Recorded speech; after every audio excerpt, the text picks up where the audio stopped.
Intercultural communication, simply put, is communication between cultures. We can define culture as ongoing negotiation of learned and patterned beliefs, attitudes, values, and behaviors. And that comes from the textbook from University of Minnesota Libraries.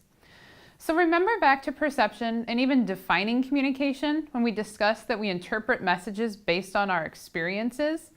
Culture is one of those lenses. Culture drives our perceptions and interpretations of the world and also the decisions that we make, what we believe, why we believe it, and how we act. Culture's learned. These are beliefs and attitudes that I picked up as a result of my upbringing. This is actually a really powerful idea if you think about it. It's our job as parents and members of society to teach and integrate our children into cultural values. So we hold the power to influence our children's attitudes, beliefs, behaviors, and values as we teach them these types of things. The key to learning about intercultural communication is really being aware and respectful of cultural differences. A common tendency is to engage in ethnocentrism, or the belief that our culture is better than others, or that thought that other cultures just don't get it. We sometimes look at other cultures' beliefs, values, attitudes, or behaviors negatively just because they're different. Now we live in a global society, so it's likely in your career you'll be working with a very diverse group of coworkers, customers, patients, etc. Understanding how their culture drives their behaviors and decisions is really the key to successful business meetings, perhaps sales, and relationships that we make with others in the workplace.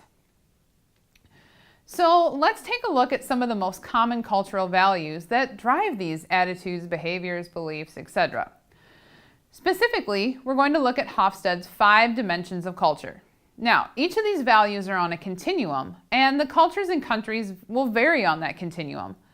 It's really important to note that these are cultural values, and while the values are learned and passed down, that doesn't mean everyone in the culture always behaves consistently with that value. Cultural values are very macro level, but they don't describe individual differences. I'll explain that more in depth in just a few minutes. The first is identity. The continuum of identity is from individualist to collectivist.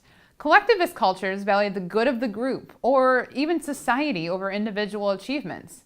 So in business making decisions, someone from a collectivist culture will always put the group first. The group in this situation could be really as broad as the whole country itself. So one example might be if the company has a product that will create huge profits for the companies but hurt other companies, or maybe pollute the environment, someone from a collectivist culture would not see the value of that profit. Someone from an individualist culture may prioritize profits for the company without being concerned as much about those macro level impacts. So individualist cultures very much value personal achievement. The US is pretty high on the individualist value. It's really the reason why we value more money, more profits, more work. The lack of paid maternity and paternity leave or parental leave in this country is really one reflection of these values. The US really values hard work and individual achievements over family values. So again, while I may take others into consideration, I'm likely going to base my decisions, beliefs on what benefits me the most rather than the good of the others. Again, that doesn't mean I don't value my family or that at times I don't personally make self-sacrifices for the good of the group. These are just the overarching cultural values, not individual differences. You may know someone who might be the most selfless person you know, always thinking of others. If they're Americans, their cultural value is still individualist, regardless of their behaviors. I also want to point out that neither one of these are good or bad. They're just different. From the examples I just gave, it may sound like a collectivist culture is happier, more peaceful, and while that may be somewhat true, individualist cultures allow for a lot more personal freedom and flexibility. So there are really perks to each. The second dimension is power distance. This is just like it sounds, how power is distributed in a culture. The USA is pretty high on this continuum as well. We really value power and status. We have really rich and powerful individuals, and we have really poor individuals with little power. I'm not necessarily saying socioeconomic status is the key difference here, but it's definitely correlated. We tend to idolize celebrities. People in power just tend to have the most money. The US allows for a lot of upward mobility. That's why it's called the American dream, or that story of rags to riches, that demonstrates a higher power distance. Cultures low in power distance will value much more of equality among all people. Gender is the third dimension. Gender refers to valuing masculinity or femininity. How men and women are valued is just a small part of this. It's much more the traits themselves. So feminine cultures will value nurturing, caring, relationships, while masculine cultures value achievement, competition, and strength. It's probably no surprise that the US is more masculine than feminine on this continuum. Gender itself is really a social construct. That way that we assume that boys like blue and play with trucks and girls like pink and play with dolls, those are cultural norms based on masculinity and femininity. However, it doesn't necessarily mean that all girls should be feminine and all boys should be masculine.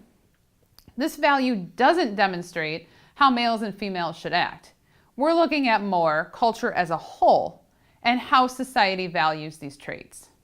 Uncertainty, according to Hofstede, is the tolerance for ambiguity. So how comfortable is a culture with flexibility and rules? Uncertainty avoidance cultures tend to follow very strict rules, customs, traditions, procedures, etc., because these minimize uncertainty and ambiguity. Cultures lower in uncertainty avoidance will allow for flexibility rules, or the rules are meant to be broken type attitude. Again, we're referring to the overarching cultural value. There's always rebels that value rule following or don't value rule following. Doesn't mean they don't share that cultural value. Related to this is context. High context cultures will communicate, leaving some information out, leaving it up more for interpretation. Low context cultures, such as the US, will be very explicit with their communication, leaving little up for interpretation. So low context cultures are usually high in uncertainty avoidance, and high context cultures are usually low in uncertainty avoidance. In the US, we tend to be low context. We value rules, we value explicit communication, procedures, etc. This is important to keep in mind in a situation where you might be working with someone who's from a high context culture. They may view you as aggressive, dominating, and you might view them as very quiet, passive, or really ambiguous, as they will probably leave out important information and have you fill in the rest. The last dimension is time. In the US, time is money. We don't waste time, and we value trying to cram as much as possible into a day. So if a meeting starts at 3, it starts at 3. If you have to clock in at 8 and you're there at 8:03, you're late. This is the time cultural value in the most literal sense. In other cultures, time is very arbitrary. If a meeting starts at 3, it might be 3:30 before others arrive, and you might spend the first part of it focused on relationship building or small talk, rather than getting right down to business, because other cultures will really value that relational time. Time also refers to time orientation. Does the culture value tradition, or are they very future-oriented? The US is very much more future-oriented. We're always looking for the next big thing. Some cultures don't necessarily value that and are much more focused on the traditions and customs of the past.